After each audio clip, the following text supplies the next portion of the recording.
Isang gabi ng anibersaryo, imbes na regalo, pirasong papel ng diborsuyo ang isinampal ni Javier sa mukha ko.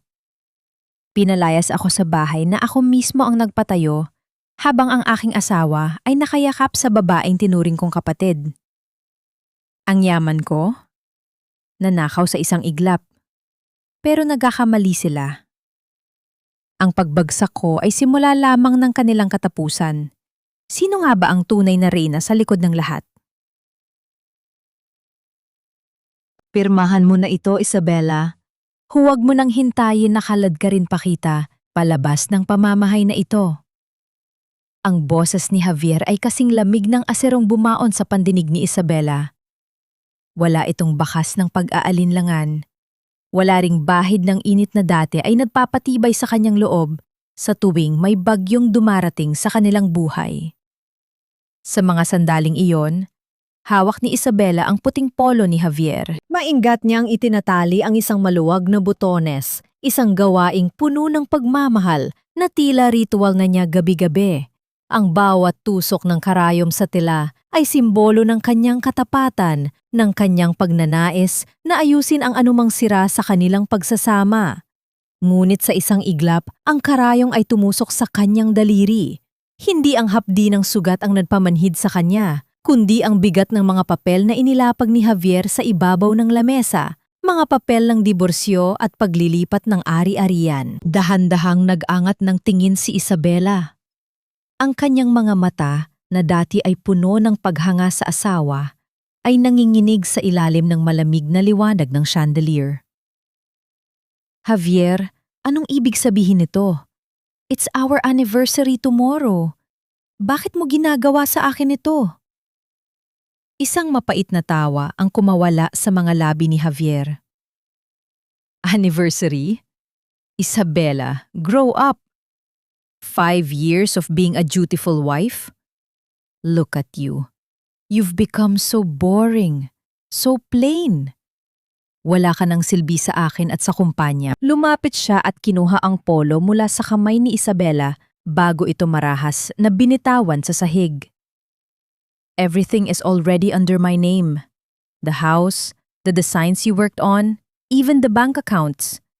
I managed to fix the papers months ago thanks to your trust.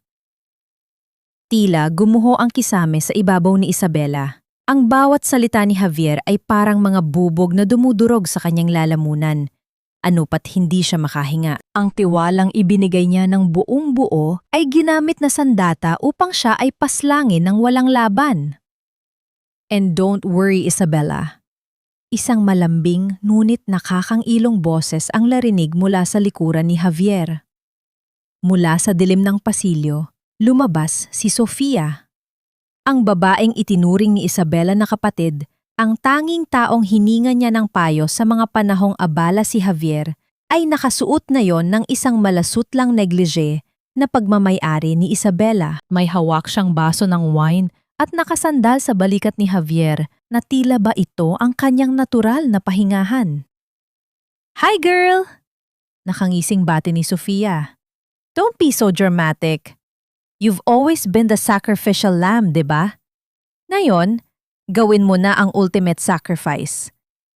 Umalis ka na rito para naman maging masaya kami ng soon-to-be husband ko.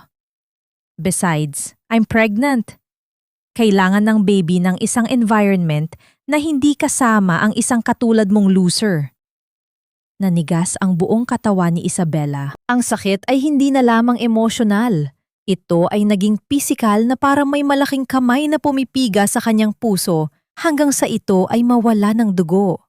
Ang bawat alaala ng kanilang pagkakaibigan ni Sofia ay naging lason na unti-unting pumapatay sa kanyang diwa. Sofia, pati ba naman ikaw? Bulong ni Isabella, halos hindi marinig ang sariling boses sa gitna ng katahimikan ng malaking mansyon. Actually, Isabella, matagal na kaming ganito, sagot ni Sofia habang hinahaplos ang pisngi ni Javier. You were just too blind to see it. Masyado kang busy sa pagiging perfect wife, nakalimutan mong hindi na pala ikaw ang kailangan ng asawa mo. Naglakad si Javier patungo sa pinto at binuksan ito ng malapad. Sa labas, ang langit ay nagsisimula ng maglabas ng put. Ang tunog ng malakas na ulan na bumabagsak sa mga dahon ay tila isang malungkot na martsa. Security! Tawag ni Javier. Dalawang malalaking lalaki ang pumasok at agad na hinawakan ang braso ni Isabela. Ang marahas na pagkakahawak nila ay nag-iwan ng pulang marka sa kanyang balat. Ngunit ang mas masakit ay ang paraan ng pagtingin sa kanya ni Javier na parang siya ay isang maruming basahan na kailangang itapon sa basurahan. Wait! My mom! Javier! Nasaan si mama? Sigaw ni Isabela habang kinakaladkad siya palabas. Nasa labas na ang mga gamit niya. Malamig na tugon ni Javier bago tuluyang isara ang pinto. Ang tunog ng pansara ng pinto ay hudyat ng pagkamatay ng lahat ng pangarap ni Isabela. Naiwan siyang nakatayo sa gitna ng malakas na ulan, ang kanyang manipis na blusa ay agad na nabasa at dumikit sa kanyang nangangatog na katawan. Sa kanyang harapan, sa tabi ng gate ng mansyon, ay ang kanyang mga vali na nakabukas at ang mga gamit niya ay nakakalat sa putikan. Sa dulo ng daan, sa ilalim ng isang maliit at sirang waiting shed, nakita niya ang isang matandang babae na nakaupo sa isang silya. Si Carmen. Ang kanyang ina na laging tahimik at laging tila may malalim na iniisip ay nakatingin sa kanya. Ang mga mata ni Carmen ay walang luha.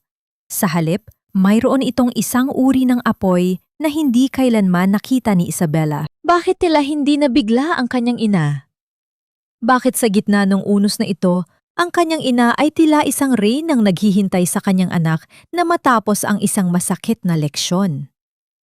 Ang tanging tanong na naiwan sa isip ni Isabela habang nararamdaman ang bawat patak ng ulan na tila mga karayom sa kanyang balat. Hanggang kailan? Kailangang magtiis ng isang pusong wala namang ibang ginawa, kundi magmahal? Ang amoy ng luma at basang semento ang sumalubong kay Isabela sa kanilang bagong tirahan. Malayo ito sa bango ng mga mamahaling kandila at sariwang bulaklak sa kanyang dating mansyon. Dito sa maliit na silid sa dulo ng isang masikip na eskinita, ang tanging maririnig mo ay ang pagtulo ng tubig mula sa tumatagas na bubong, na tila isang malungkot na bilang sa bawat segundong lumilipas sa kanilang paghihirap. Maingat na inilatag ni Isabela ang isang manipis at butas-butas na banig para sa kanyang ina. Ang bawat galaw niya ay puno ng pag-iingat. Tila ba natatakot siyang tuluyang mabasag ang natitirang piraso ng kanilang dangal? Mama, pasensya ka na. Dito muna tayo. Bulong ni Isabela habang inaayos ang una ni Carmen. Hindi sumagot si Carmen. Nanatili itong nakatingin sa kisame. Ang kanyang mukha ay kasing tigas ng bato. Ngunit ang kanyang mga mata ay tila nagbabasa ng isang kwentong siya lang ang nakakaalam. Ang katahimikan ng kanyang ina ay mas masakit pa para kay Isabela kaysa sa anumang panunumbat. Kinabukasan, ang sikat ng araw ay hindi nagdala ng pag-asa, kundi ang malupit na katotohanan ng kanilang kahirapan. Nilagnat si Carmen dahil sa pagkababad sa ulan kagabi. Hawak ang huling alaala ng kanyang ama, isang pares ng gintong hikaw. Naglakad si Isabela patungo sa pinakamalapit na sanglaan. Ito na lang ang meron ako. Please, dagdagan niyo naman ang halaga. Pakiusap ni Isabela sa lalaki sa likod ng rehas na bakal. Miss, gasgas na ang ginto nito. Ito lang ang kaya naming ibigay. Sagot ng lalaki nang hindi man lang siya tinitingnan. Tinanggap ni Isabela ang kakaunting barya sa kanyang isip. Hindi lang ginto ang ibinigay niya, kundi ang huling ugnayan niya sa isang nakaraang puno ng pagmamahal. Pagkatapos bumili ng gamot, sinubukan niya maghanap ng trabaho. Nagpunta siya sa mga dati niyang kliyente at mga kasamahan sa interior design. I'm sorry, Isabela. Tumawag si Javier. Sinabi niya sa amin na kung tatanggapin ka namin, babawiin niya ang lahat ng kontrata namin sa kumpanya niya. Sabi ng isang dating kaibigan habang iniiwas ang tingin. You know how it is. We can't afford to lose his business. Ramdam ni Isabela ang panliliit. Ang kanyang pangalan, na dati ay simbolo ng sining at husay, ay naging isang lason na kinakatakutan ng lahat. Sa kanyang paglalakad pabalik, napadaan siya sa isang marangyang mall upang makisilong sa init. Doon, sa gitna ng mga nagkikislapang tindahan, nakita niya ang pamilyar na figura. Si Sofia, na balot ng mga bagong biling gamit, ay prenteng nakaupo sa isang cafe. "Oh, look who's here!" Ang dating reyna ng Forbes Park na yun ay mukhang basurera na. Malakas na sabi ni Sofia, sapat na para lumingon ang ibang mga tao. Lumapit si Isabela, hawak ang kanyang folder ng mga lumang banfitke na tanging kayamanan niya. "Sofia, wag mo akong hiyain dito. Wala akong ginagawang masama sa inyo." "Wala? Your existence is an eyesore, Isabela." Maarting sagot ni Sofia. "And what is this? Mga drawing mo?" Biglang kinuha ni Sofia ang mainit na tasa ng kape at dahan-dahang ibinuhos ang maitim na likido sa ibabaw ng mga sketches ni Isabela. "No! My designs!" Sigaw ni Isabela habang pinapanood ang pagkasira ng mga pangarap na iginuhit niya sa papel. "Oops! My hand slipped." Tawa ni Sofia bago ihulog ang ilang piraso ng barya sa paanan ni Isabela. "Ayan, pambili mo ng sabon. Masyado ka ng mabaho para sa lugar na ito." Umali si Sofia na may kasamang haggalpak ng tawa. Naiwang nakaluhod si Isabela sa malamig na sahig ng mall, pinupunasan ang kanyang mga drawing na basang-basa ng kape. Ang bawat sentimong nahulog sa sahig ay parang mga pako na bumaon sa kanyang puso. Nang makauwi siya sa kanilang maliit na silid, madilim na. Ang tanging liwanag ay nagmumula sa isang maliit na kandila. Nadatnan niya ang kanyang ina na nakaupo na at may inihandang 2 mangkok ng lugaw. Isang maliit na itlog na nilaga ang nasa gitna ng lamesa. "Kain na, Isabela," mahinahong sabi ni Carmen. Sorry. Nasira ang mga sketches ko. Wala akong nahanap na trabaho." Hikbi ni Isabela habang nakatingin sa mangkok. Kinuha ni Carmen ang itlog, binalatan ito at hinati sa 2. Ibinigay niya ang mas malaking bahagi kay Isabela. Ang lugaw, kahit gaano kadami ang tubig, basta may kaunting bigas at tiyaga, makakabusog pa rin.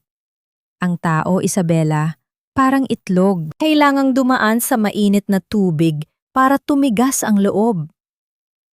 Sa gitna ng kanilang pagtititigan, ang hapdi ng sipayo ay napalitan ng isang kakaibang init sa dibdib ni Isabela. Sa ilalim ng malungkot na liwanag, sabay nilang pinagsaluhan ang maliit na itlog, sa gitna ng kadiliman.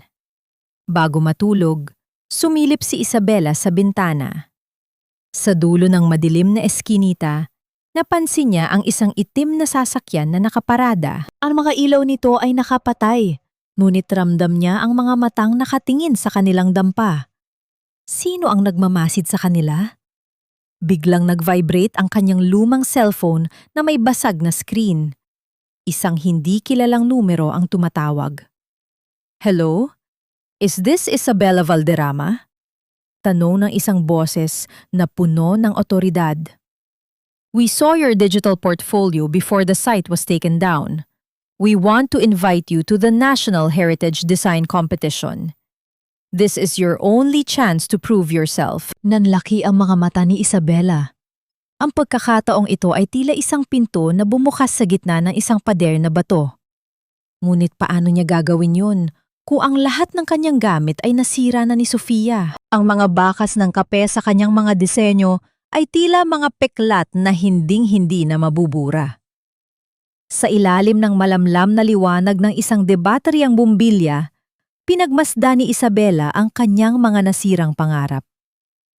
Ang bawat guhit na pinagpuyatan niya sa loob ng maraming taon ay naging malabo at marumi. Katulad ng trato sa kanya ng mundong dati ay nasa kanyang paanan. "Ma, paano ako sasali?" Tanong ni Isabela. Ang kanyang boses ay halos isang pagsuko. "I don't have anything anymore. No laptop, No high-end materials. Even my spirit is broken. Javier took everything. And Sofia, she made sure I have nothing to go back to. Lumapit si Carmen sa kanyang anak. Ang kanyang mga hakbang ay tahimik, ngunit may hatid na kakaibang bigat. Inilapag niya ang kanyang kamay sa balikat ni Isabela. Ang sining ay hindi nasa ginto o sa mamahaling kagamitan, Isabela. Ang tunay na disenyo ay nagmumula sa kung paano mo tinitingnan ang kagandahan sa gitna ng kapangitan. Gamitin mo ang meron ka. Gamitin mo ang iyong sakit. Sa labas ng kanilang dampa, narinig ang malakas na pagtawag ng kanilang kapitbahay na si Mang Inay, ang matandang tindera ng isda na may pusong busilak. Pumasok siya na may dalang isang supot ng mga tira-tirang tela mula sa patahian at ilang piraso ng mga lumang kahoy na kinuha niya sa tambakan. Isabela, narinig ko ang nangyari. Pasensya ka na. Ito lang ang nakayanan kong itabi para sa'yo. Sabi ni Mang Inay habang inilalapag ang mga basura sa harap ni Isabela. Sabi mo noon, kahit anong bagay ay pwedeng maging maganda. Subukan mo itong mga ito. Isang mabilis na tibok ng puso ang naramdaman ni Isabela. Tiningnan niya ang mga basahan at ang mga uud-uud na kahoy. Sa paningin ng iba, ito ay basura. Pero sa kanyang isipan, nagsimulang mabuo ang isang imahe. Isang imahe ng isang tahanang hango sa pagtitiis. Isang disenyong hindi kayang nakawin ni Javier dahil ito ay gawa sa pawis at katotohanan. Sinimula ni Isabela ang paggawa. Dahil wala siyang lapis, ginamit niya ang uling mula sa kalan upang iguhit ang kanyang mga ideya sa likod ng mga lumang karton ng gatas. Ang kanyang mga daliri na dati ay humahawak lamang ng mga mamahaling fountain pen, ngayon ay puno ng dumi at gasgas mula sa pagtabas ng mga kahoy gamit ang isang kinakalawang na kutsilyo. Lumipas ang mga oras.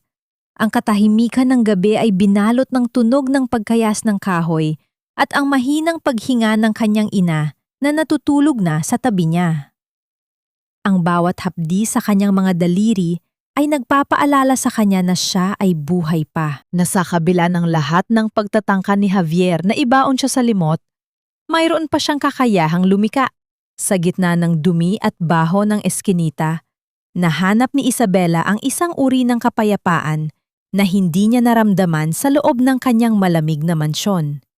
Doon niya na-realize na ang karanyaan ay isang kulungan at ang kahirapan ay naging susi niya upang mahanap ang kanyang tunay na boses bilang isang artista.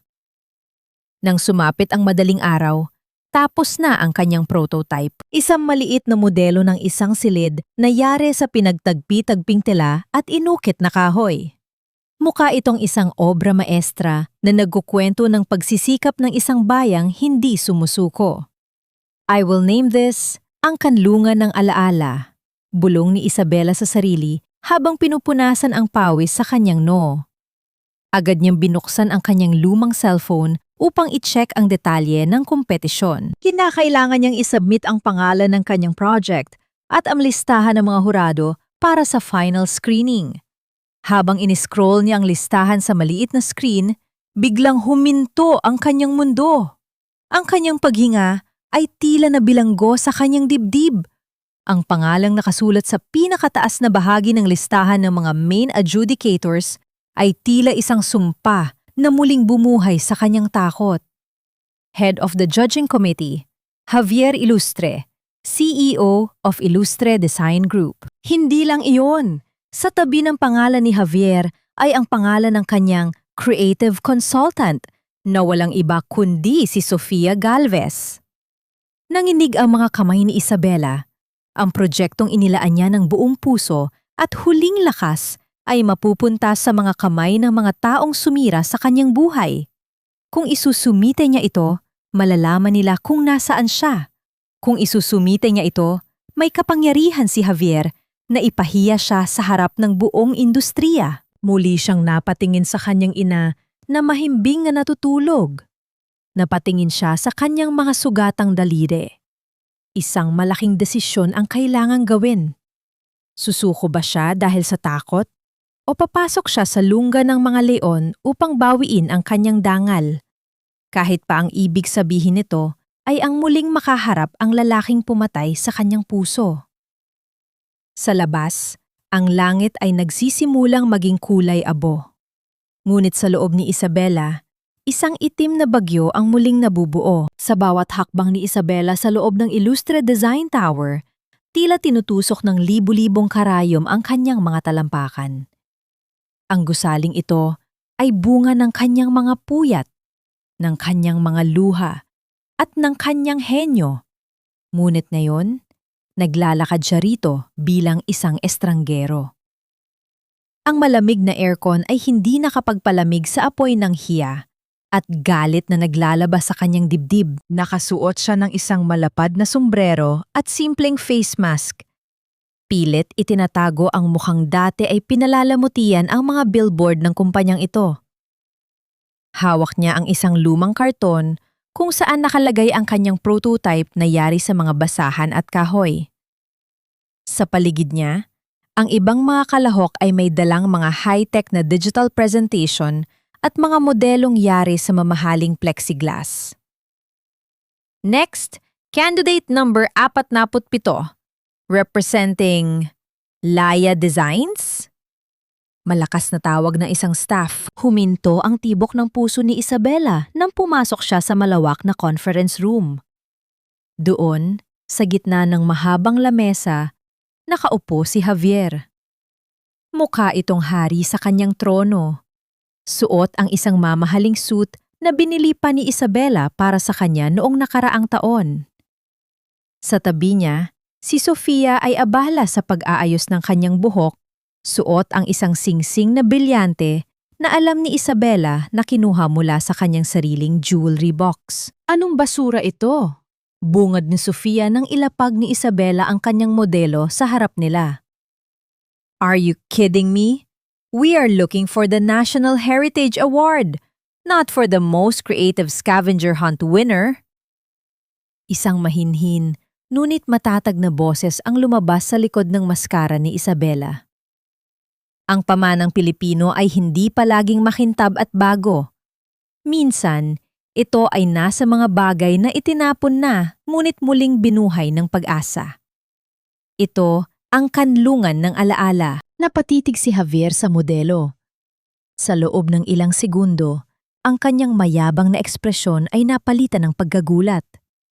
Bilang isang arkitekto, alam niya ang isang obra maestra kapag nakakita siya nito. Ang paraan ng pagkakabit ng mga tela, ang kurba ng mga kahoy, ito ay may tatak ng isang taong kilalang-kilala niya ang estilo.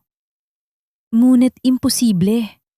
Ang asawa niya ay nasa isang dampa na ngayon, naghihirap at lugmok sa dusa. This is interesting, bulong ni Javier. Hindi niya maalis ang kanyang tingin sa modelo. Sa katunayan, siya ay kasalukuyang nahaharap sa isang malaking problema. Ang kanyang kumpanya ay unti-unting bumabagsak dahil wala na si Isabela na gumagawa ng mga disenyo para sa kanya. Ang proyektong Green Heritage ay kailangang maipasa sa gobyerno sa susunod na linggo at wala siyang maipakita. Interesting? Javier, it's trash! Giit ni Sofia na tila nararamdaman ang paghanga sa mga mata ng kanyang asawa. Look at her. She looks like a beggar. Baka ninakaw lang niya ang idea na ito kung saan. Shut up, Sofia! Malamig na sabi ni Javier.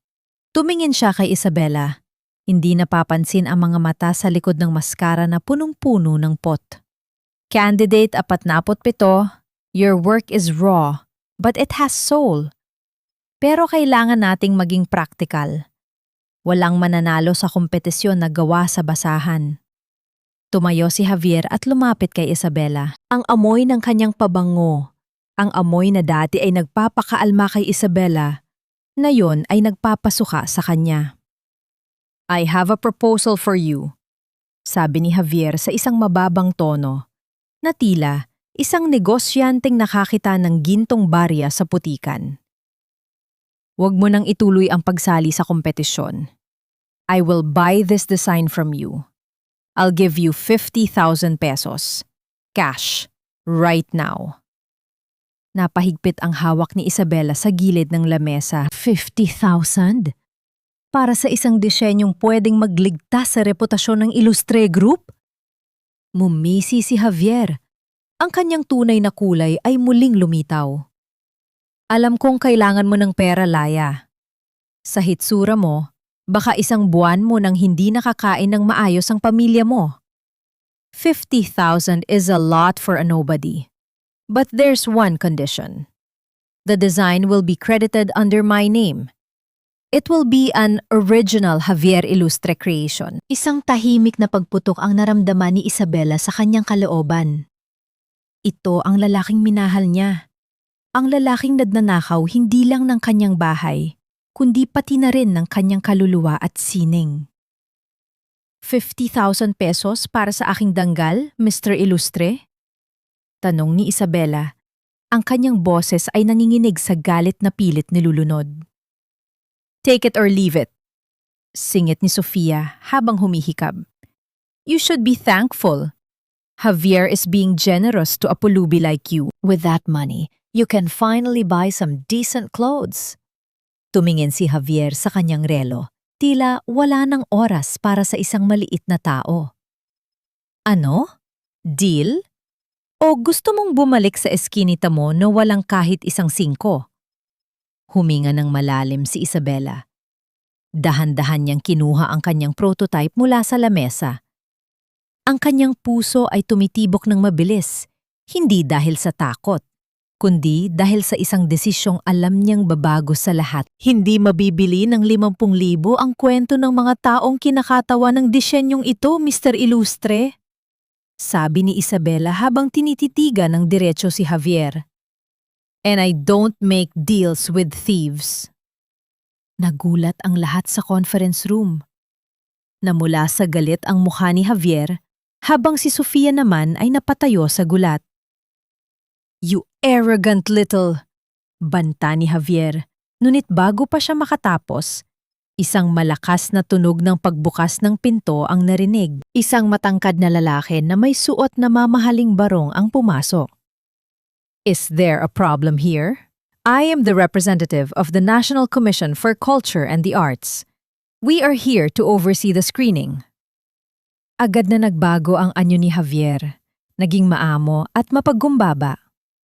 Ngunit bago pa siya makapagsalita, ang lalaki ay lumapit kay Isabela. And you must be the creator of Ang Kanlungan ng Alaala. We received a very interesting recommendation about your work from a certain billionaire benefactor. Nanlaki ang mga mata ni Isabela. Lumingon siya at sa labas ng salamin na pinto ng conference room, nakita niya ang kanyang ina, si Carmen, na nakatayo ng tuwid. Suot ang isang eleganteng itim na terno na tila ba galing sa isang panaginip. Sinong tinutukoy mo? Tanong ni Javier.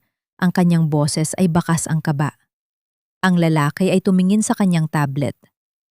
The owner of the Golden Harvest Conglomerate, Mrs. Carmen Valderrama. She just bought the rights to sponsor this entire competition, and she requested a private screening for Candidate 47 in front of the board of directors, away from the Ilustre Group's influence. Ang cliffhanger ay tila isang kidlat na tumama sa gitna ng silid. Napatingin si Javier kay Isabela at sa unang pagkakataon, nakita niya ang isang pamilyar na kislap sa mga mata ng babaeng nasa harap niya. Isang kislap ng tagumpay na nagsisimula pa lamang. Ang paghihiganti ay hindi isang mabilis na apoy na tumutupok sa lahat, Isabela. Ito ay isang malamig na agos ng tubig na dahan-dahang gumigiba sa pundasyon ng iyong kaaway. Ang tinig ni Carmen ay hindi na ang tinig ng matandang babaeng may sakit na inaalagaan ni Isabela sa dampa.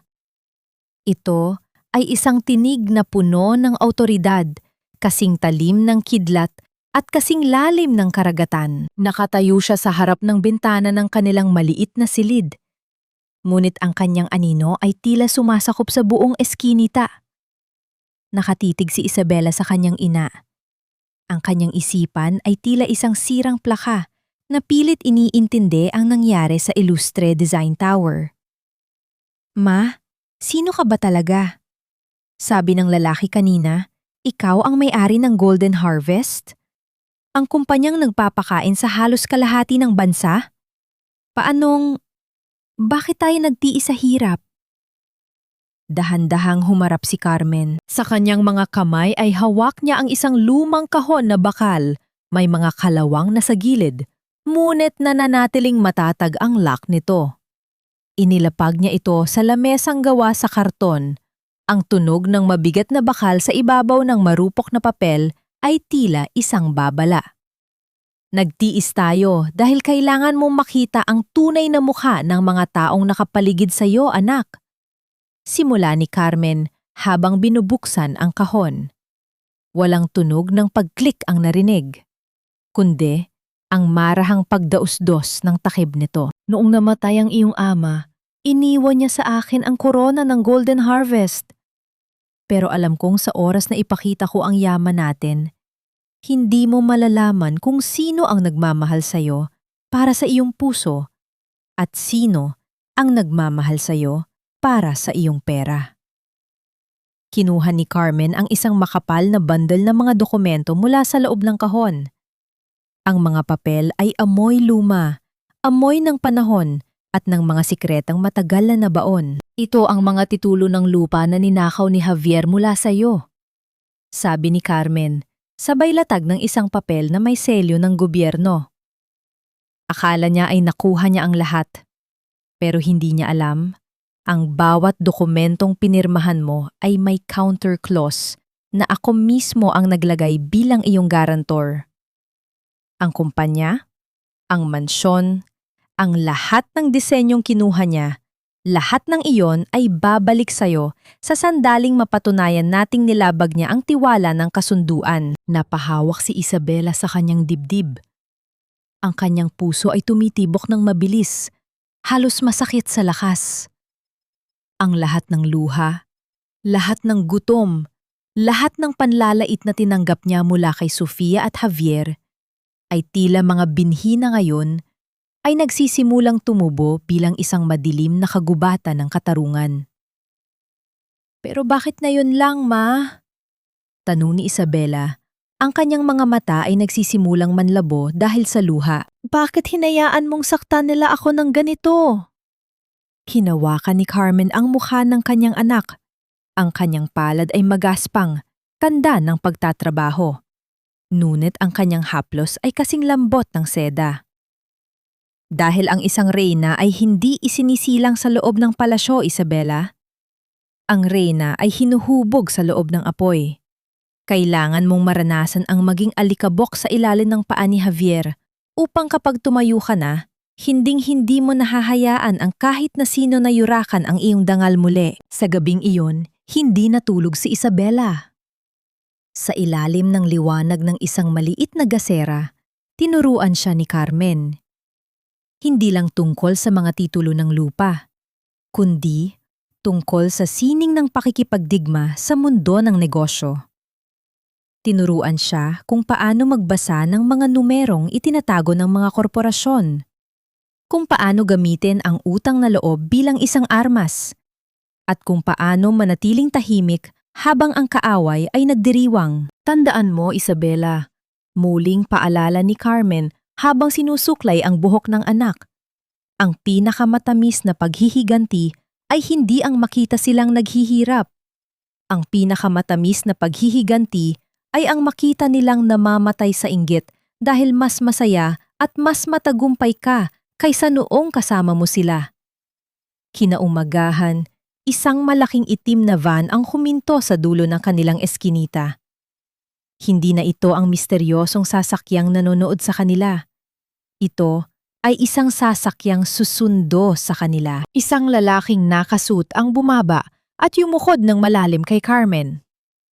Handa na ang lahat, Madam Carmen.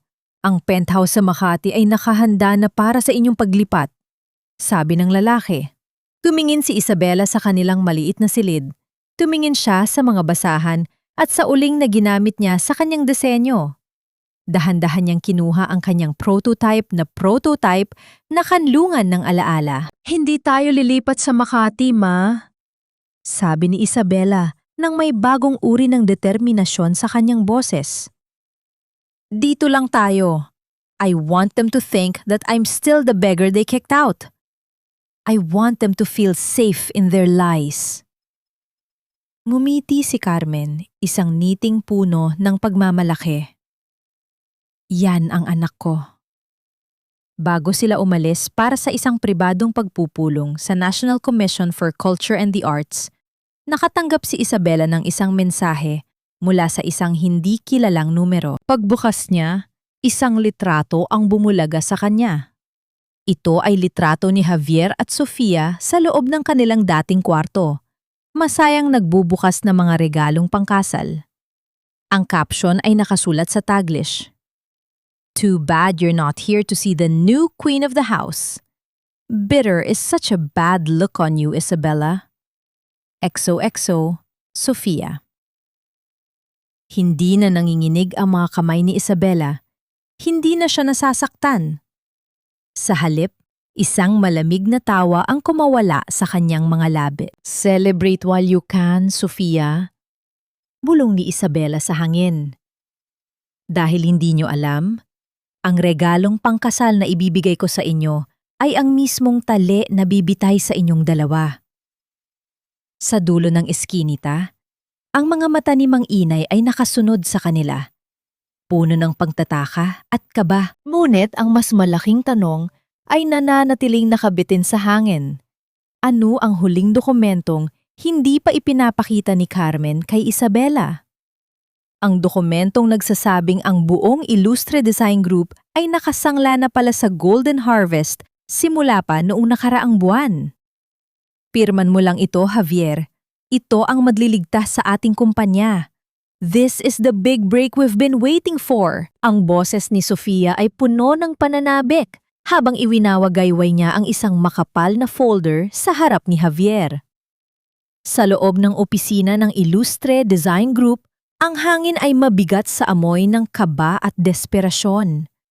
Ang mga pader na dati ay saksi sa mga tagumpay ni Isabela ay tila nagmamasid na ngayon sa unti-unting pagguho ng imperyong ninakaw ni Javier. Tumingin si Javier sa dokumento. Golden Harvest Food Corporation? Sofia, food conglomerate sila. Bakit sila interesado sa isang design firm? And look at the investment amount. It's too good to be true. Yumakap si Sofia sa leeg ni Javier. Ang kanyang boses ay naging malambing at mapanlinlang. Honey, they want to expand into luxury dining experiences. Kailangan nila ng designer para sa kanilang mga bagong Michelin star restaurants. At sino pa ba ang pinakasikat na designer ngayon kundi ikaw? Don't be so paranoid. Isipin mo na lang. With this money, we can have the grandest wedding in the history of Manila. You promised me a royal wedding, remember? Ang salitang royal wedding ay tila isang sumpa na nagpasilaw kay Javier. Sa kabila ng kanyang pag-aalinlangan, ang kanyang ego ay mas malakas kaysa sa kanyang lohika. Hindi niya matanggap na simula nang mawala si Isabela, ang kumpanya ay unti-unti nang nawawalan ng mga kliyente.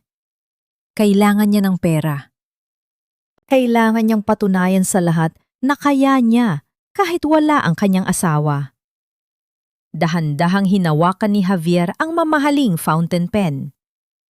Ang bawat pagdaloy ng tinta sa papel ay tila isang hatol ng kamatayan na hindi niya namamalayan. Pinirmahan niya ang kasunduan nang hindi binabasa ang maliit na talata sa huling bahagi.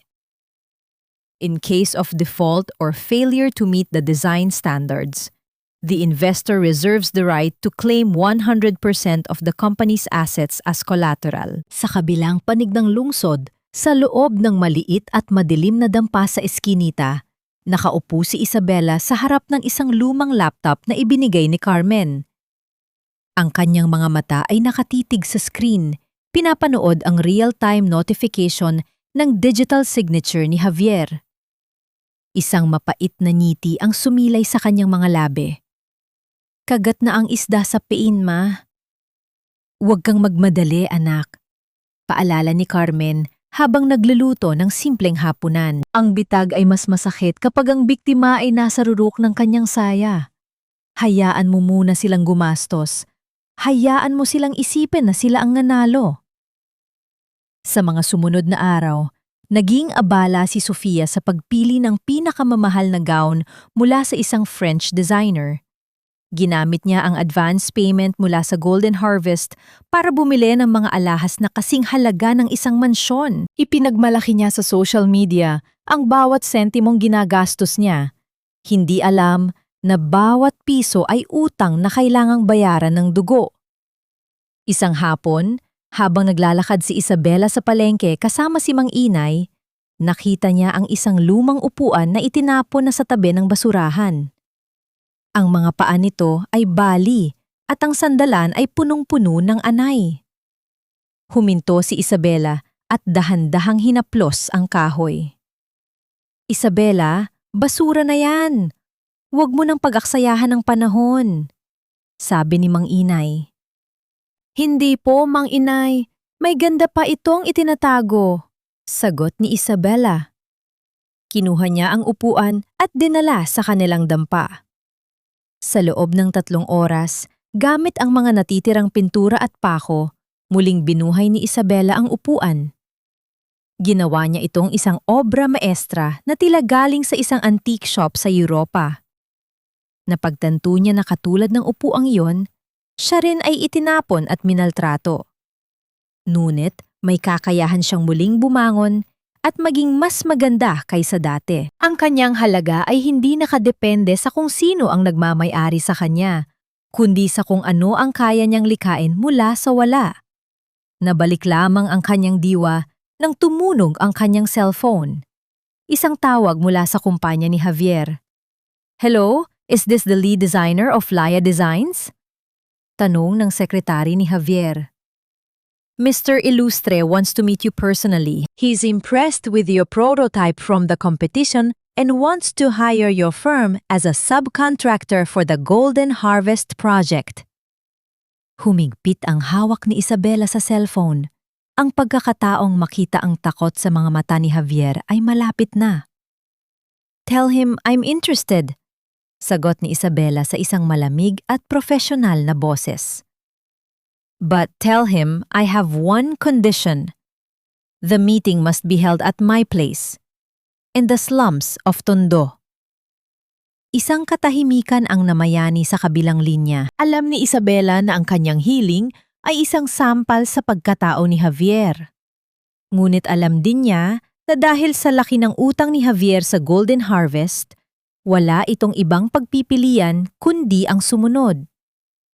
"Ma, pupunta rito si Javier," sabi ni Isabela pagkababa ng telpono. Tumitig si Carmen sa anak. "Handa ka na bang makita ang lalaking pumatay sa puso mo?" "Hindi na siya ang lalaking minahal ko, Ma," sagot ni Isabela habang tinititigan ang kanyang mga kamay na puno ng gasgas mula sa pag-aayos ng upuan. "Siya na lang ang huling balakid sa aking paglaya." Ang cliffhanger ay tila isang anino na bumabalot sa buong eskinita. Bukas, sa harap ng dampa kung saan niya itinapon ang kanyang asawa, kailangang lumuhod ni Javier sa harap ng babaeng tinawag niyang pulubi upang isalba ang kanyang kumpanya. Ngunit, ang mas malaking misteryo ay nananatili. Ano ang gagawin ni Sofia kapag nalaman niyang ang perang ginagastos niya ay galing sa bulsa ng babaeng kinasusuklaman niya? Dito ba talaga nakatira ang genius na sinasabi mo, Javier? "I can't breathe. This place smells like a sewer and poverty." Ang matinis na boses ni Sofia ay umalingaw-ngaw sa makitid na eskinita. Sapat na para lumingon ang mga tambay at mga batang naglalaro sa putikan. Nakasuot siya ng isang mamahaling puting dress at sapatos na may matutulis na takong na hirap lumakad sa bako-bakong daan. Sa tabi niya, si Javier ay pilit na itinatago ang kanyang pagkadiri habang pinupunasan ang pawis sa kanyang noo gamit ang isang panyong sutla. Sa loob ng dampa, nakatayo si Isabela sa likod ng isang lumang kurtina. Pinapanood niya ang bawat hakbang ng dalawang taong sumira sa kanyang buhay. Ang kanyang puso ay tumitibok ng mabilis, hindi dahil sa takot, kundi dahil sa isang uri ng kasiyahang ngayon lang niya naramdaman. Ang makita ang reyna ng Forbes Park na nagrereklamo sa amoy ng isda at basura ay isang tanawing higit pa sa anumang halaga ng pera. Tumahimik ka na, Sofia, inis na bulong ni Javier. We need this Laya designer. Golden Harvest is breathing down our necks. Kung hindi natin makuha ang serbisyo niya, we are dead. Huminto sila sa harap ng pintuan ni Isabela. Isang luma at kinakalawang na yero ang nagsisilbing harang sa pagitan ng kanilang karangyaan at ng katotohanan ng buhay. Kumatok si Javier. Hindi ang marahas na katok na ginawa niya noong pinalayas niya si Isabela, kundi isang katok na puno ng pag-aalinlangan. Dahan-dahang binuksan ni Isabela ang pinto. Nakasuot siya ng isang malaking shawl na nakabalot sa kanyang ulo at kalahati ng kanyang mukha, sapat na upang hindi siya agad makilala sa dilim ng dampa. Pasok kayo, maikling sabi ni Isabela sa isang boses na pilit niyang ginawang paos. Pumasok ang dalawa. Agad na naglabas si Sofia ng isang mamahaling pabango at ispray ito sa paligid, isang insulto na sadyang ginawa niya upang ipakita ang kanyang pagkataas. Ngunit bago pa siya makapagsalita, hinarang siya ni Isabela. Kung hindi niyo gusto ang amoy ng aking tahanan, malaya kayong umalis, sabi ni Isabela habang nakatitig ng diretsyo sa mga mata ni Sofia. You arrogant little... Banta ni Sofia, ngunit pinigilan siya ni Javier. Please, pagpasensyahan mo na ang asawa ko, sabi ni Javier. Ang kanyang boses ay bakas ang pagkukunyari. We are here for business. I saw your work, Laya. It's brilliant. I want you to design the interior for the Golden Harvest flagship restaurant. I'll pay you double whatever you're asking. Tahimik na kinuha ni Isabela ang isang lumang pitsel lang tubig at 2 basong may lamat, ngunit napakalinis. Inilapag niya ito sa harap nila. Ang magsilbi sa kanila sa gitna ng kanyang kahirapan, habang itinatago ang katotohanang siya ang nagmamay-ari ng kanilang kapalaran. Ang dangal na ipinapakita niya sa kabila ng kakulangan ay mas nagdiningning kaysa sa mga alahas ni Sofia. Double is not enough, Mr. Ilustre, sabi ni Isabela habang dahan-dahang isinasalin ang tubig. Gusto ko ng full creative control at gusto ko bawat materyales na gagamitin ay dadaan sa pagsusuri ko. Walang makikialam kahit ikaw. That's impossible! Javier is the CEO! Sigaw ni Sofia. Then leave! Sagot ni Isabela nang walang kaba. Napilitan si Javier na tumango. Fine, agreed. You have the control. Just give us the best design. The grand opening is in 2 months and it will be held simultaneously with our wedding celebration. Isang malamig na ngiti ang sumilay sa ilalim ng shawl ni Isabela. Wedding? Congratulations! I'm sure it will be unforgettable. Habang nag-uusap sila tungkol sa mga detalye, biglang napansin ni Sofia ang isang bagay sa sulok ng dampa. Isang maliit na kahon ng tahiyang gawa sa Nara. Nilapitan niya ito at tinitigan. Wait, Javier, look at this box, sabi ni Sofia. Ang kanyang boses ay puno ng suspisya. I recognize this. This was from Isabela's collection. Why is this here? Tumigil ang mundo ni Isabela. Ang kahon na yon ay isang regalo mula sa kanyang ama na nakalimutan niyang itago bago dumating ang dalawa. Baka nakita lang niya sa basurahan noong pinalayas natin siya, Sofia. Don't be so paranoid, sabi ni Javier habang tinitingnan ang kanyang relo. Ngunit hindi nakinig si Sofia. Dinampot niya ang kahon at marahas na binuksan ito. Sa loob, nakita niya ang isang piraso ng tela. Ang telang may teuzeten ko Javier, maisabela da ko nyatla ituvong bunchong dembi duedi. This is not a coincidence. Bulong ni Sofia. Kumarap siya kay Isabela at marahas na hinila ang shawl mula sa mukha nito. Sino ka ba talaga? Ang katahimikan sa loob ng dampa ay tila isang bumbang sa sabog. Ang liwanag mula sa bintana ay tumama sa mukha ni Isabela. Isang mukhang punong-puno ng galit, dangal, at tagumpay. Hello, Sofia. Hello, Javier. Sabi ni Isabela. Ang kanyang boses ay kasing linaw ng kristal. Did you miss me? Nanlaki ang mga mata ni Javier. Ang kanyang baso ay nahulog sa sahig at nabasag sa libu-libong piraso. Ang tunog nito ay tila isang hudyat ng digmaan. Si Sofia ay napaatras. Ang kanyang mukha ay kasing puti ng papel. Isabela? Sabay na sigaw ng dalawa. Ang cliffhanger ay tila isang kutsilong nakatutok sa kanilang mga lalamunan. Ngayong alam na nila ang totoo, ano ang gagawin ni Javier upang mapigilan ang paghihiganti ni Isabela? At paano gagamitin ni Isabela ang kanyang hawak na kontrata upang tuluyang durugin ang kanilang pangarap na royal wedding? Ikaw? Paanong naging ikaw si Laya? Ang sigaw ni Sofia ay tila isang matalim na kutsilyo na humiwa sa katahimikan ng dampa. Nanlilisik ang kanyang mga mata. Ang kanyang mukha na kanina lang ay puno ng kapalaluan ay ngayon ay nababalot ng halo-halong takot at pandidire. Ang shawl na hawak niya ay marahas niyang itinapon sa putikan. Tila ba ito ay may dalang sumpa? Nananatiling kalmado si Isabela. Dahan-dahan niyang pinunasan ang kanyang mga kamay sa kanyang suot na apron.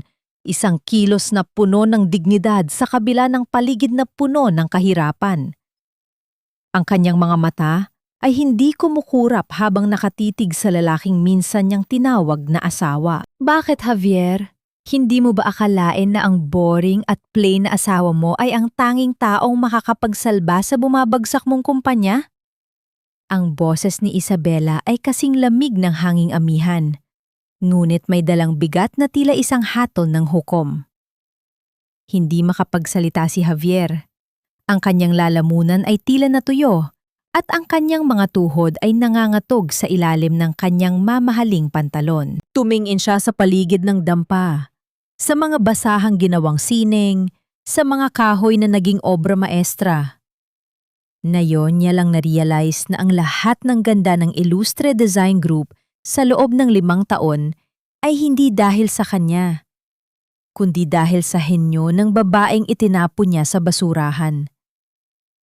This is a joke! Javier, let's go! Hindi natin kailangan ng tulong ang pulubing ito!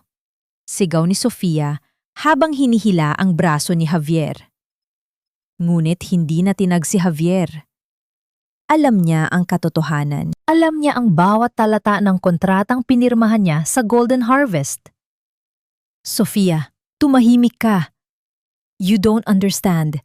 If she backs out, the contract is void. Mawawala sa atin ang lahat. Kumarap si Javier kay Isabela. Ang kanyang mukha ay pilit na nagpapakita ng pagsisisi, isang ekspresyong kabisadong-kabisado na ni Isabela. Isabela, please. I didn't know it was you. I was just stressed. Let's talk about this. Bumalik ka na sa kumpanya. I can make you the head designer again. No, I can make you the vice president. Isang malamig na tawa ang kumawala sa mga labi ni Isabela. Ang tawang iyon ay hindi puno ng saya, kundi ng mapait na tagumpay. VP? Javier, do you think I still want to be a part of your lies? You didn't just take my house and my money. You tried to take my soul. Ngunit tingnan mo ako ngayon. Dito sa gitna ng dumi at hirap, nahanap ko ang sarili ko. Nahanap ko ang tunay na Laya. Lumapit si Isabela sa mesa at dahan-dahang pinulot ang piraso ng telang may teuze ni Javier. Ang telang itinapo ni Sofia sa putikan kanina. Hindi niya ito tiningnan ng may lungkot, kundi bilang isang paalala ng kanyang muling pagsilang. Itinupi niya ito ng maayos at inilagay sa kanyang bulsa. "The deal stays, Javier," sabi ni Isabela, ang kanyang boses ay puno ng kapangyarihan. "I will design the flagship restaurant. I will make it the most beautiful place in Manila. But don't think I'm doing this for you. I'm doing this for Golden Harvest. At isa pa," tumitig si Isabela nang diretso sa mga mata ni Sofia na ngayon ay nang-inginig sa galit. "I want to be the one to oversee the preparations for your royal wedding.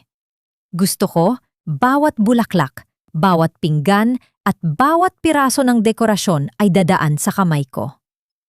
I want your wedding to be truly unforgettable." "No way! Hindi ako papayad na ang isang katulad mo ang hahawak ng kasal ko," sigaw ni Sofia. "Then say goodbye to your billionaire dreams, Sofia," sagot ni Isabela nang may mapait na ngiti. Dahil kapag nalaman ng Golden Harvest na tinanggihan nyo ang lead designer na gusto nila, automatic default ang utang nyo. And you know what that means? Ang mansyong tinitirhan nyo ngayon, mapupunta sa kanila sa loob ng 24 oras. Napuno ng katahimikan ang dampa. Ang tanghing maririnig ay ang mabilis na paghinga ni Javier at ang malakas na pintig ng puso ni Sofia. Salisado na ni Isabela ang bawat galaw nila.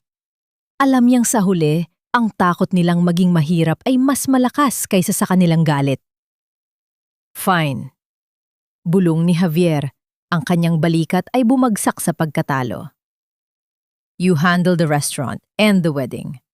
Just don't ruin us, Isabela." "Ruin you?" Ulit ni Isabela habang binubuksan ang pinto upang paalisin sila. "Javier, you ruined yourselves the moment you chose greed over love. I am just the one who will show you the bill." Nang makaalis ang dalawa, lumabas si Carmen mula sa likod ng silid. Ang kanyang mga mata ay nagniningning sa pagmamalaki. "You did well, anak.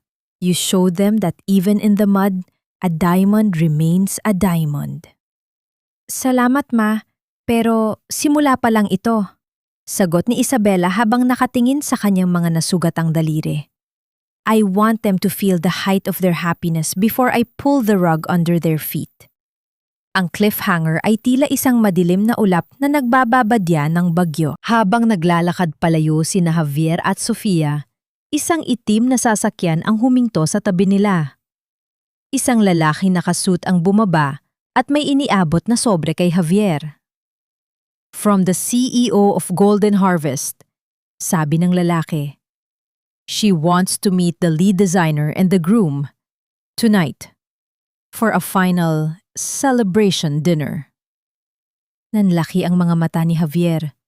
Hindi niya alam na ang huling hapunan na ito ay hindi para sa tagumpay, kundi para sa kanyang tuluyang pagbagsak. At ang mas malaking tanong, handa na ba si Isabela na ipakilala ang kanyang ina bilang ang babaeng humahawak sa leeg ni Javier? Ito ba ang pagkaing isinisilbi sa mga espesyal na panauhin? "This is trash!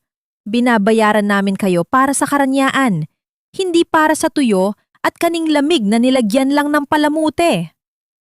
Ang tinig ni Sofia ay umalingaw-ngaw sa loob ng pribadong silid ng isang sikat na hotel sa Makati. Nakasuot siya ng isang makinang nahapit na gown.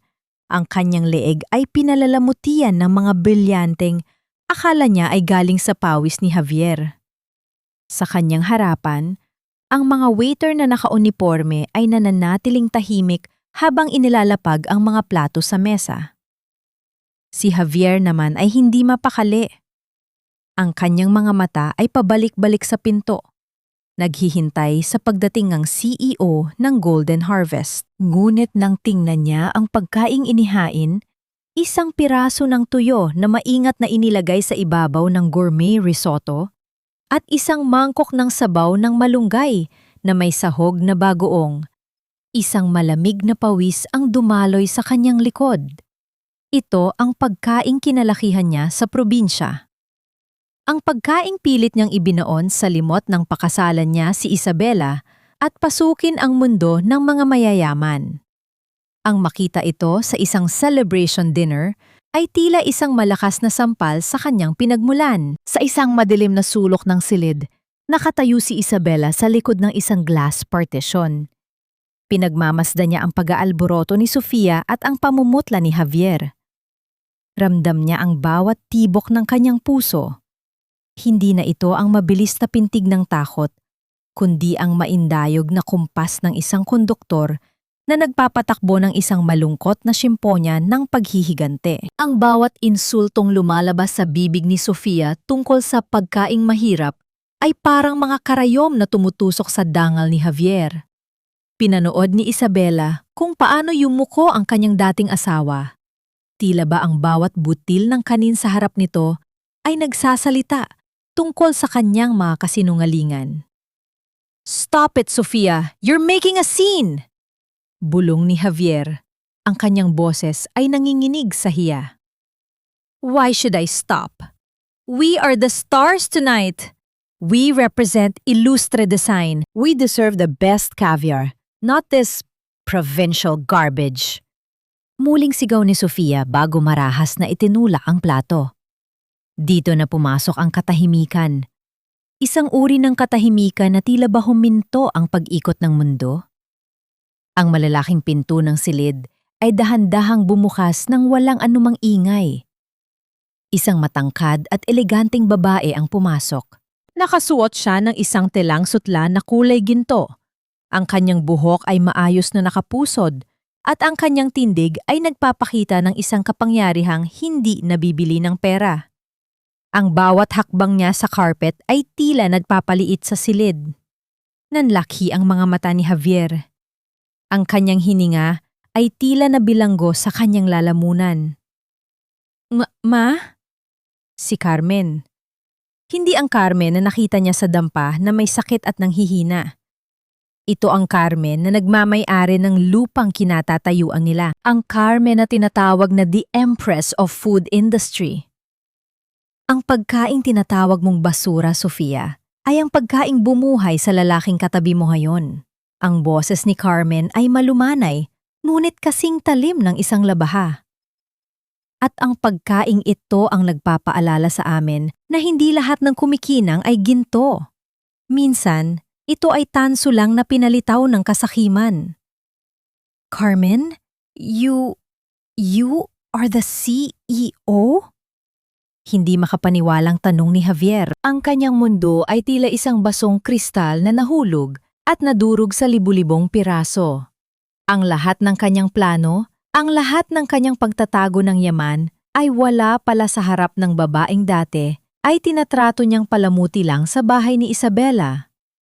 "I am the woman who allowed you to borrow my daughter's happiness, Javier," sabi ni Carmen habang dahan-dahang nauupo sa kabisera ng mesa. "At ngayon, nandito ako para maningil, with interest." Lumabas si Isabela mula sa anino. Nakasuot siya ng isang simpleng itim na terno. Ngunit ang kanyang aura ay kasing ningning ng umaga. Tumayo siya sa tabi ng kanyang ina. Ang kanyang mga mata ay nakatuon kay Sofia na ngayon ay tila isang basang sisiw sa gilid ng mesa. Ang makitang nakatayo ang mag-ina sa harap ng kanilang mga kaaway. Hindi bilang biktima, kundi bilang mga nagmamay-ari ng katotohanan. Ang bawat segundong lumilipas ay isang parusa para kay Javier at Sofia.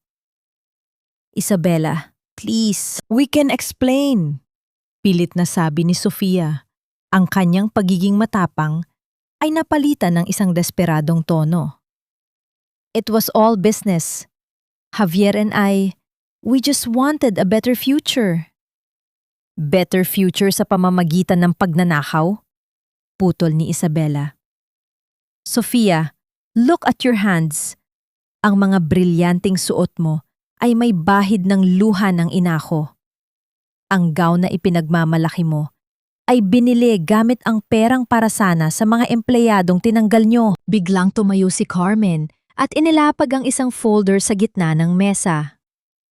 The royal wedding will proceed as planned. I have already paid for everything. Ang lahat ng imbitado ay darating.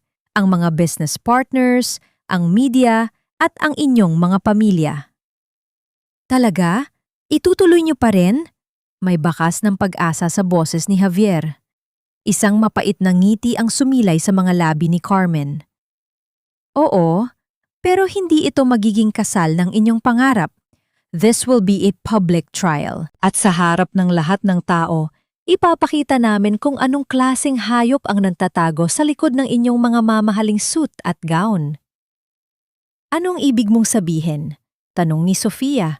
Ang kanyang kaba ay nauuwi na sa panik. You see, sagot ni Isabela habang tinititigan ang kanyang dating asawa. Javier, isinuot mo ang lahat ng pekeng karangalan na ibinigay ko sa iyo. Sa araw ng kasal nyo, ako naman ang kukuha ng lahat, pati na ang huling piraso ng iyong pagkatao. Ang cliffhanger ay tila isang dambuhalang alon na nakahandang lumamon sa lahat. Habang naglalakad, palabas ang mag-ina, naiwan sina Javier at Sofia sa loob ng silid, napapalibutan ng mga pagkaing mahirap na tila ba mga multo ng kanilang nakaraan. Isang security guard ang pumasok at may ibinigay na isa pang sobre kay Javier. Pagbukas niya, isang kopya ito ng prenuptial agreement na may isang bagong clause na idinagdag ni Carmen. Sa oras na matapos ang seremonya, ang lahat ng utang ng Ilustre Design ay kailangang bayaran sa pamamagitan ng pagsuko ng lahat ng titulo ng kumpanya o ang pagkakulong ng CEO. Javier, anong gagawin natin? Iyak ni Sofia. Napatingin si Javier sa pintong dinaanan ni Isabela na yon niya lang na-realize. Ang kasal na akala niya ay kanyang tagumpay ay ang mismong libingan na siya rin ang naghukay. Ang tanong na lamang ay, sino sa kanila ang unang maglaladlagan upang iligtas ang sariling balat? You gold digger! Kung hindi mo ako pinilit na pirmahan ang kontratang iyon, hindi tayo mauuwi sa ganito. Ang sigaw ni Javier ay tila isang kulog sa loob ng kanilang marangyang sasakyan habang binabaybay ang daan pauwi mula sa hotel. Ang kanyang mga kamay ay mahigpit na nakahawak sa manibela. Ang kanyang mga bukong-bukong ay namumuti na sa galit. Ang lalaking dati ay puno ng yabang ay ngayon ay tila isang hayop na nakulong sa isang madilim na sulok. Ako pa? Ako pa ang sinisisi mo? Ganti ni Sofia. Ang kanyang boses ay puno ng pait at kawalan ng hiya. Ginusto mo rin ang pera, Javier. Ginusto mong maging sikat at makapangyarihan. Huwag kang magmalinis dahil pareho lang tayong nakikinabang sa perang ninakaw mo kay Isabela. Isang mabilis na sampal ang dumapo sa pisngi ni Sofia, sapat na upang mapatigil siya sa kanyang pagsasalita. Ang tunog ng palad ni Javier sa balat ni Sofia ay tila hudyat ng tuluyang pagkabasag ng kanilang relasyon. Hindi ito ang pag-ibig na ipinagmalaki nila kay Isabela. Ito ay isang alyansang binuo sa buhangin ng kasakiman at ngayon, ang tubig ng katotohanan ay unti-unti na itong tinatangay. Samantala, sa loob ng dating mansyon ni Isabela, ang paligid ay nababalot ng isang kakaibang katahimikan. Nakatayo si Isabela sa gitna ng sala, hawak ang isang mahabang listahan ng mga dekorasyon para sa kasal. Pinagmamasdan niya ang bawat sulok ng bahay na dating ang inalagaan ng buong puso. Ang bawat painting, ang bawat kurtina, at ang bawat piraso ng kasangkapan ay may kwento ng kanyang pagsasakripisyo. Ang ganda ng disenyo mo, Isabela. Sayang lang at gagamitin ito para sa isang kasalanang kailanman ay hindi mapapatawad, sabi ni Mang Inay na tumutulong sa kanya sa pag-aayos ng mga bulaklak. Ngumiti si Isabela nang may kasamang lungkot. Huwag kang mag-alala, Mang Inay. Ang kagandahang nakikita mo ngayon ay parang isang magandang kabaong. Mukhang marangya sa labas, pero ang loob ay puno ng pagkabulok. Dahan-dahan niyang hinaplos ang isang lumang florera na dati ay regalo ni Javier. Imbes na basagin ito sa galit, maingat niya itong inilagay sa gitna ng buffet table. Alam niyang ito ang magpapaalala kay Javier sa lahat ng katapatan na kinalimutan nito sa ngalan ng ambisyon. Ang kanyang pagiging mahinahon sa gitna ng unos ay ang tunay na lakas na hindi kailanman nakuha ni na Sofia at Javier. Isabela, narito na ang mga dokumentong hinihingi mo. Tawag ni Carmen mula sa library. Lumapit si Isabela at tiningnan ang mga papel. Ito ang mga ebidensya ng sikretong bank accounts ni Javier kung saan niya inilipat ang mga pondo ng Ilustre Design Group bago niya pinalaya si Isabela. Hindi alam ni Javier na bawat sentimong inilipat niya ay may digital footprint na nakuha ng mga hacker ng Golden Harvest.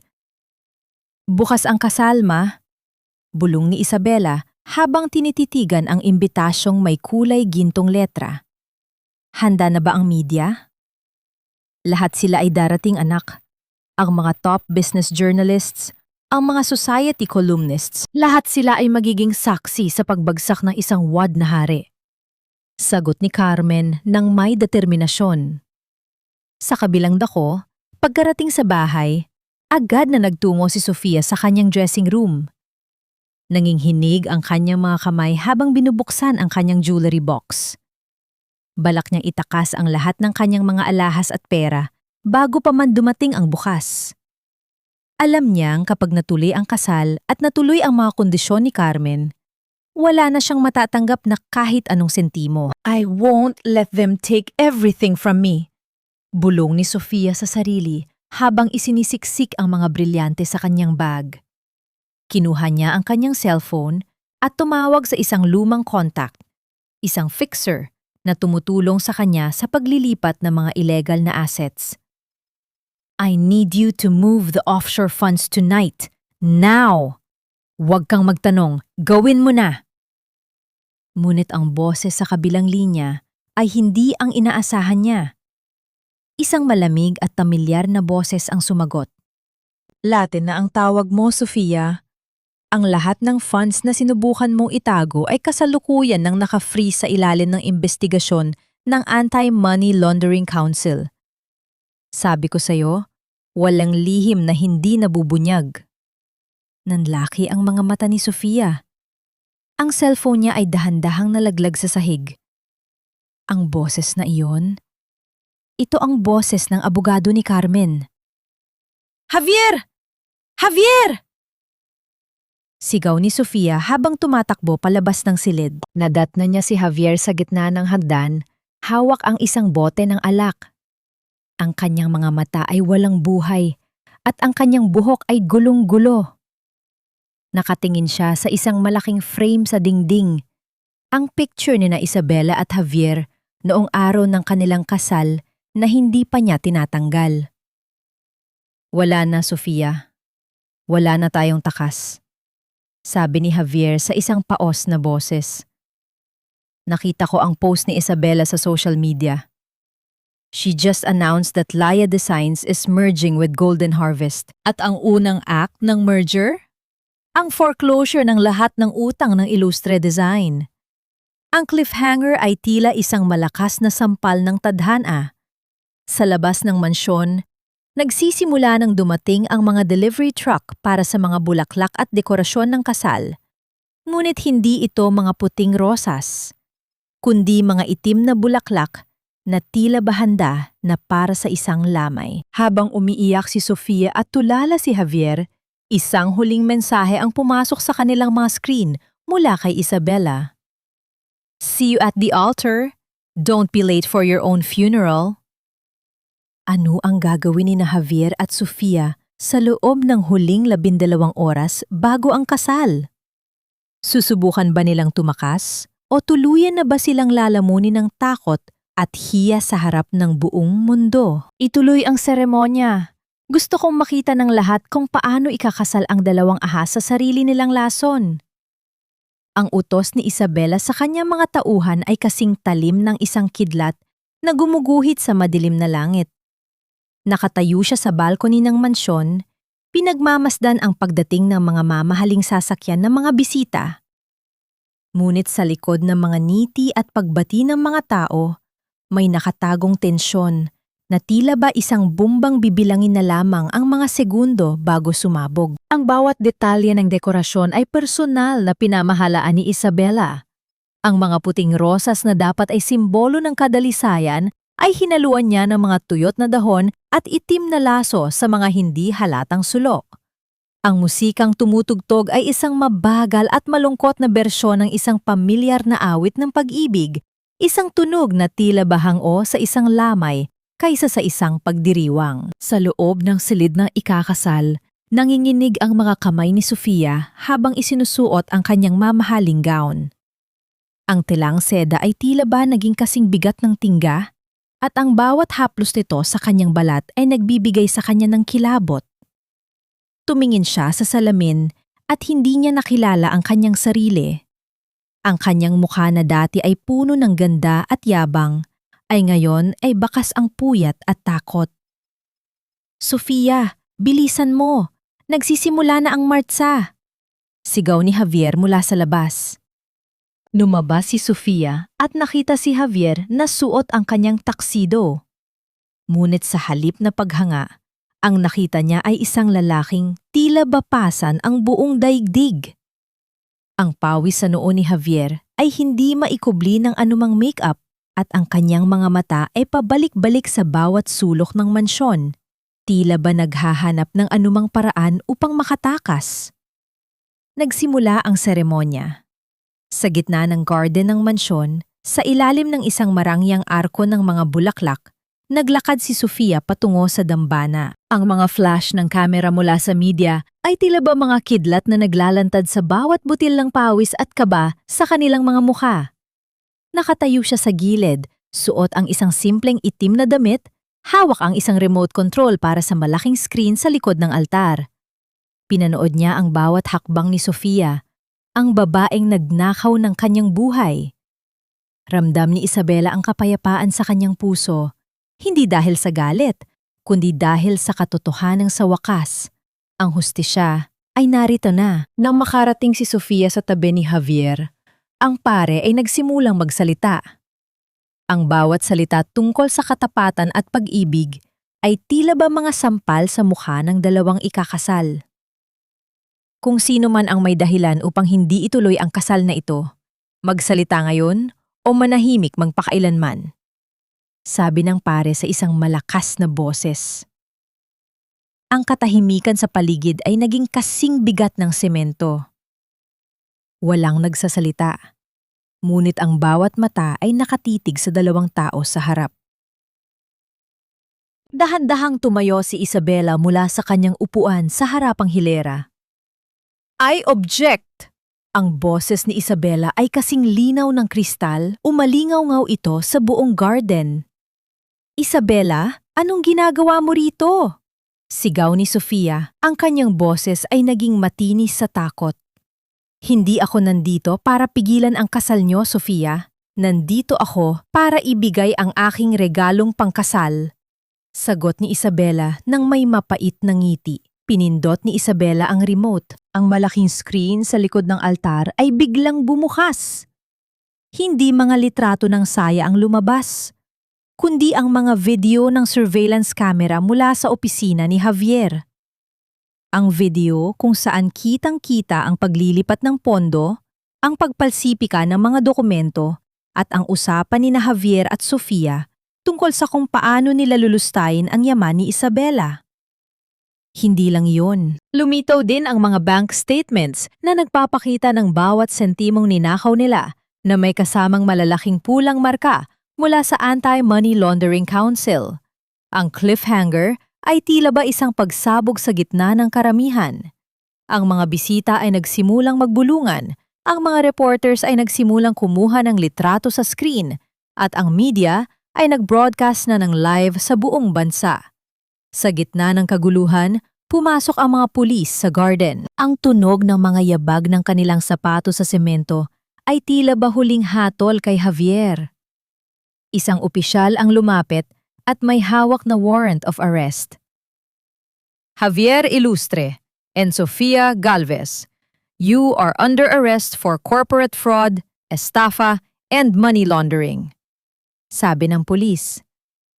Napaluhod si Javier sa putikan. Ang kanyang tuksido ay agad na nadumihan. Si Sofia naman ay sumigaw sa galit at pilit na itinutulak ang mga pulis. Ang kanyang gown ay nasira at sumabit sa mga dekorasyong rosas. Isabela! Hayop ka! Sisirain kita! Sigaw ni Sofia habang pilit na pinupusasan. Tinitigan sila ni Isabela ng may halong awa at tagumpay. Hindi ako ang sumira sa inyo, Sofia. Ang sarili nyo ang sumira sa inyo. I am just the witness. Nabalik ang diwa ni Isabela nang marinig niya ang boses ni Carmen sa kanyang tabi. Ang kanyang ina ay nakatingin sa kanya, puno ng pagmamalaki. Ngunit bago pa man sila makaalis, isang huling dokumento ang inilabas ng abogado ni Carmen. Isang dokumento na magsisilbing huling pako sa kabaong ng Ilustre Group. Wait! There's one more thing! Sigaw ng abogado. The mansion where we are standing right now, it was never yours, Javier. It was already foreclosed by Golden Harvest this morning. You are all trespassing. Ang tanong na lamang ay, saan pupunta ang dalawang taksil na yung wala na silang pera, wala na silang dangal, at ang tanging naghihintay sa kanila ay ang malamig na rehas ng bilangguan? Sa unang pagkakataon sa loob ng maraming taon, nagising si Isabela na hindi mabigat ang kanyang dibdib. Ang sikat ng araw na pumapasok sa bintana ng kanyang silid ay tila ba mas maliwanag at mas mainit na tila binabasbasan ang kanyang bawat paghinga. Wala na ang mga itim na dekorasyon ng nakaraang gabi. Ang mansyon ay muling binalot ng amoy ng sariwang sampaguita at bagong luto na kape. Dahan-dahan siyang naglakad patungo sa salamin. Pinagmasdan niya ang kanyang mga kamay. Ang mga daliring dati ay puno ng gasgas at dumi mula sa eskinita. Ngayon, ang mga peklat na iyon ay hindi na simbolo ng kanyang kahirapan, kundi mga medalya ng kanyang katatagan. Ang bawat lamat sa kanyang balat ay nagpapaalala sa kanya na siya ay lumaban at nanalo. Hindi ka na biktima, Isabela. Bulong niya sa sarili habang may isang matamis na ngiti sa kanyang mga labi. Bumaba siya sa sala at nadatnan si Carmen na tahimik na nagbabasa ng dyaryo.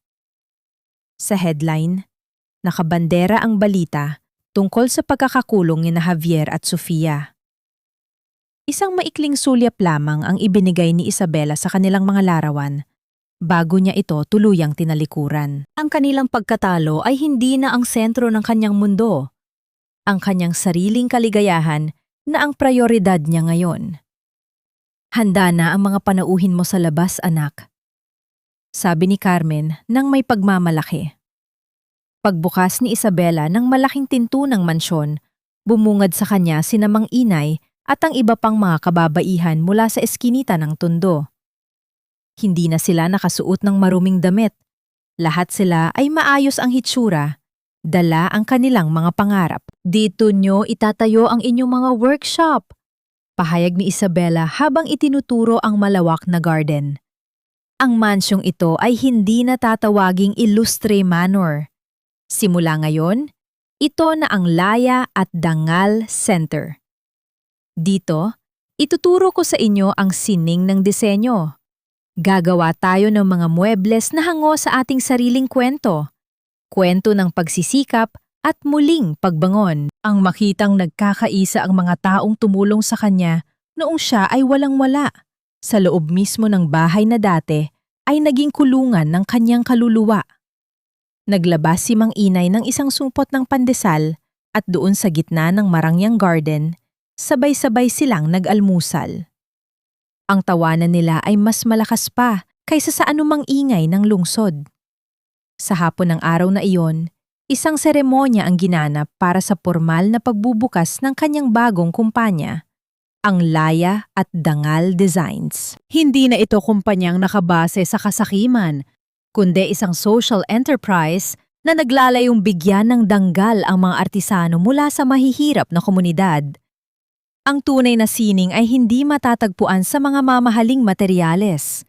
Pahayag ni Isabela sa harap ng mga mamamahayag. Ito ay matatagpuan sa bawat puso na tumatangging sumuko sa gitna ng unos. Ang bawat disenyo namin ay may kaluluwa dahil bawat isa rito ay dumaan sa apoy bago nagniningning. Nabalik lamang ang kanyang katahimikan nang lumubog na ang araw.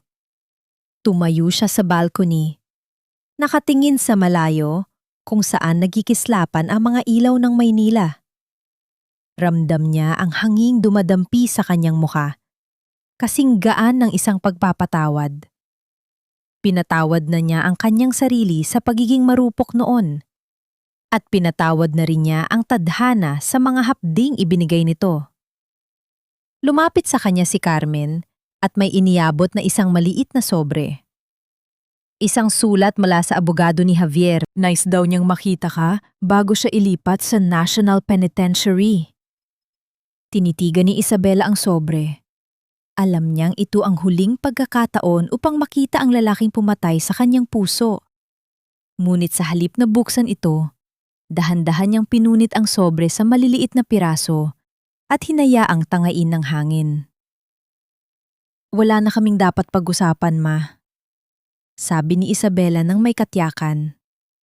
Ang bawat bahagi ng buhay ko na may kinalaman sa kanya ay abo na at mula sa abong iyon, nagawa kong itayo ang aking sariling palasyo. Ang cliffhanger ay tila isang malumanay na musika na unti-unting nawawala. Habang nakatingin si Isabela sa langit, isang bituin ang biglang nagningning ng napakalakas. Ang kanyang paglalakbay ay hindi nagtapos sa paghihigante, kundi sa pagtuklas ng isang kapayapaang kailanman ay hindi na mananakaw ng sinuman. Ngunit bago pa man siya pumasok sa loob, isang huling tanong ang naiwan sa kanyang isip. Isang tanong na sasagutin sa huling bahagi ng kanyang kwento. Sa kabila ng lahat ng tagumpay at yaman, handa na ba ang kanyang puso na muling tumibok para sa isang bagong pag-ibig? O sapat na ang kanyang sariling pagmamahal upang punan ang bawat puwang sa kanyang buhay? 3 taon ang mabilis na lumipas, kasing bilis ng paghupa ng baha matapos ang isang malakas na bagyo. Sa gitna ng malawak na hardin ng Laya at Dangal Center, nakatayo si Isabela habang pinagmamasdan ang mga batang nagtatakbuhan at ang mga kababaihang abala sa paghabi ng mga tilang may makukulay na disenyo. Ang mansyong dati ay saksi sa kanyang mga luha ay isa na ngayong tahanan ng pag-asa. Ang bawat sulok nito ay hindi na amoy ng pagtataksil, kundi amoy ng sariwang kape at bagong tabas na kahoy. Isang maingay na balita ang nabasa niya sa dyaryo kaninang umaga. Si Javier ay nananatili sa likod ng mga rehas, unti-unting kinakain ng pagsisisi at ng katotohanang wala na siyang pangalan sa mundong dati ay kinalululanan niya. Si Sofia naman ay nababalitang palaboy-laboy sa malalayong probinsya. Tinakasan ng mga kaibigang dati ay kasalo niya sa karangyaan. Ang kanilang hiya ay naging kasing bigat ng kadenang hinding-hindi na nila matatanggal. Ngunit para kay Isabela, ang balitang yon ay tila isang malabong alaala na lamang. Ma, tingnan mo sila. Bulong ni Isabela kay Carmen na nakaupo sa isang tumba-tumbang gawa sa nara. Dito natin nahanap ang tunay na yaman, hindi sa ginto, kundi sa mga ngiting ito. Hinawakan ni Carmen ang kamay ng kanyang anak. Ang kanyang mga mata ay puno ng kapayapaan. Pinatawad mo na ba ang sarili mo, Isabela? Huminga ng malalim si Isabela, ninanamnam ang sariwang hangin ng hapon. Matagal na, Ma. Pinatawad ko ang sarili ko sa hindi ko pag-alis ng mas maaga. Pinatawad ko ang tadhana sa pagbibigay sa akin ng hapdi. At si Javier? Hindi ko na kailangang bigkasin ang salitang patawad dahil ang katahimikan ng puso ko ang pruweba na wala na siyang puwang dito. Ito ang sagot sa unang tanong. Nagawa na ba niyang magpatawad? Oo, ngunit hindi para sa mga nanalanta sa kanya, kundi para sa kanyang sariling kalayaan. Ang pagpapatawad ay hindi paglimot sa kasalanan, kundi ang pagpili na wag nang maging bilanggo ng galit. Ang pangalawang tanong, nahanap ba niya ang kapayapaan? Sa bawat disenyo ng muebles na lumalabas sa kanyang workshop, sa bawat pamilyang nabibigyan niya ng trabaho, doon niya nahanap ang kanyang pag-asa. Ang kanyang kapayapaan ay hindi hango sa kawalan ng problema, kundi sa pagkakaroon ng layunin na mas malaki kaysa sa kanyang sarili. Dahan-dahang lumapit ang isang maliit na batang babae kay Isabela at nag-abot ng isang ligaw na bulaklak. Yumuko si Isabela at hinalikan ang noo ng bata. Sa sandaling iyon, ang kanyang puso ay tila isang bukas na aklat na punong-puno ng magagandang salita. Para sa mga kababaihang nakikinig, ito ang huling aral ni Isabela. Ang pag-ibig ay hindi dapat maging isang tanikala na sumasakal sa iyong pagkatao. Ang tunay na dangal ay ang kakayahang tumayo sa sariling mga paa matapos kang itulak ng mundong akala mo ay sayo. Huwag kang matakot na mawalan ng lahat dahil sa oras na wala ka ng hawak, doon mo lamang tunay na mayayakap ang iyong sarili. Ang paghihiganti ay hindi kailangang maging marahas. Ang pinakamatamis na ganti ay ang mamuhay ng maayos, magmahal ng tapat sa sarili, at ipakita sa lahat na mula sa abong iniwan ng iba ay may isang reynang muling sumilang, na mas matatag, mas matalino, at mas malaya. Habang lumulubog ang araw sa likod ng mga gusali ng Maynila, isang huling ngiti ang sumilay sa mga labi ni Isabela. Ang kanyang kwento ay hindi nagtatapos sa salamat, kundi sa isang matamis na simula.